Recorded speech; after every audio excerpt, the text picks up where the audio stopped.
Hello everyone, my name is Charul Agarwal. My roll number is 2501418. So today I'm going to talk you about a really, it's a really common problem. It is an issue which is, there in the grassroots level, and it is compounding massively on the macro level, and we all are not even realizing that. I'm going to talk about the dead capital trap. As the economists say that, it is a dead capital trap. So think of the safest investment. If you have 1 lakh rupees now, think what an Indian will do of it as the safest investment you can invest in. For Indians, it is not, they'll keep their money with the bank in their bank account, or, if they will invest in some certain stock. In India, what they will do, they will invest it in the physical gold, which, which have a massive significance in our culture. Gold holds a really significant, really like a real significance in investment world as well. Gold is the safest investment, we all know. Until and unless something major, drastic event happen, gold is never going to lose its value. Gold is something which is the most hardest to lose value. That's why it is considered the most safest investment out there. Now, why? Why it is creating a compounding issue at the macro level? Think of it, you're having a 1 lakh rupee and you are keeping that rupee in your bank account. What is happening? That that bank will lend it further to the other person. Now what will happen? Now a bank will keep a certain amount with themselves and they will lend it further, pushing that same rupee into the economy and creating that multiplier effect. We all know about the multiplier effect, how how the banks create that. And it boosts our economy, the income of people. Now think of it like you're investing that same 1 lakh rupee in gold. Now what is happening? When you invest that same 1 lakh rupee in gold, now you are investing upon yourself only. It is a kind of consumption you are doing. Yeah, later, when first of all in India, if someone buys gold, they never sell it because it holds a significance in our culture. It have our cultural emotions intact with it. Now, even if years later, if sell that gold out, but still it is not creating that multiplier effect when it will be when that it would have been created if you have put that same 1 lakh in your bank account, and the bank would be lending it further to some entrepreneur or to to government for the infrastructural activities or anything. Now what is happening here when you are investing that same 1 lakh rupee or whatever amount is that into the gold, into the physical gold, what is happening? You are just breaking that cycle. No further income, no multiplier effect is generated, nothing. And what is happening now? It is creating two major problems in our economy. First of all, the first major problem is the weakening of our, or I would say the depreciation of our Indian exchange rate, Indian currency, I would say. And the second problem is the domestic liquidity crisis, because banks are out getting out of cash because people don't prefer putting cash in bank vaults or anything in their bank accounts. They just invest in gold. So banks are out of cash to lend further and to invest in the economy. So that is the one major issue which is happening.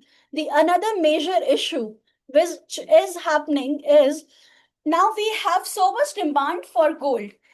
What the merchants do, they import gold from outside because in India we don't have any refinery for gold. Every single gram which you buy is imported from outside. And what happens when you import from outside, the uh, as we know, the value of the currency is packed in dollars. The demand for US dollar increases, and there is, when the demand of US dollar increases, our currency, our rupee, it gets depreciated. We all know that, and the dollar gets appreciated, and that is the impact we are facing today. The dollar is, we pay 92 rupees for 1 US dollar. If approximately 92 rupees. I don't know the exact exchange rate, what it is going on, but the last I saw it was 92.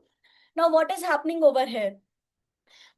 We are paying this price in other ways, we are making other things expensive for us. We import crude oil and other essentials like microchips from abroad, and now when the Indian rupee is getting depreciated, the imports are getting costlier for us, and we are making things expensive for us. We are making crude oil expensive for us, we are making transportation expensive for us, and the whatever essential things, which support our economy, which support our service sector, which support our industrial sector, is getting expensive for us. So there is a price we pay for this. Now, why this is there? Uh, One problem is that at the time of independence, the money lenders, there were, you know, on the grassroots level, people don't used to, uh, trust on the regional banks because there were many formalities, and the money lenders used to loot them, used to charge them, and make them into that debt trap. Now, what people used to do, people used to just simply invest in gold, and by that they used to eliminate both the things, the regional banks and the money lenders, everything, and it would be convenient for them to do that. Now, what is happening, this also, and the other thing is the cultural significance. This is something which increased the demand for gold. But government also realized that. Now, what government did to curb this, they introduced SGBs, sovereign gold bonds. What is the significance of this? The prices of the bond is exactly tied up with the prices of the gold. If the gold prices goes up, the prices of the bond goes up. And if the gold prices come down, which happens like rarely, the prices comes down. So now, if you want to just invest in gold, just invest. What you can do, you can buy this SGBs, and you don't need to invest in some physical gold, and this would solve both the problems. To buy these bonds, you will be putting your money in the bank accounts, and banks will, that domestic liquidity crisis will resolve, as bank will be having the money to lend further. And similarly, the other thing, we don't need to import such tons of kgs of gold from abroad, and this would stop the depreciation of our Indian rupee. It solves both the problems. But does it completely eliminate this? No, because gold is not something which Indians just see as investment. It is a long-term investment for them. If a Indian buys a gold, they keep it till they die, because you know we it's in our culture. It's imbibed in our culture. Gold have such a significance in weddings.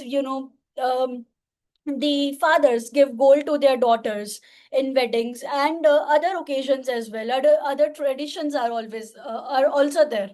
So gold is something which, this crisis, this problem, which compounds at the macro level, which arises from the grassroots level, from the society itself, but compounds massively at the macro level, and we don't even realize that. How to stop this? How to stop this?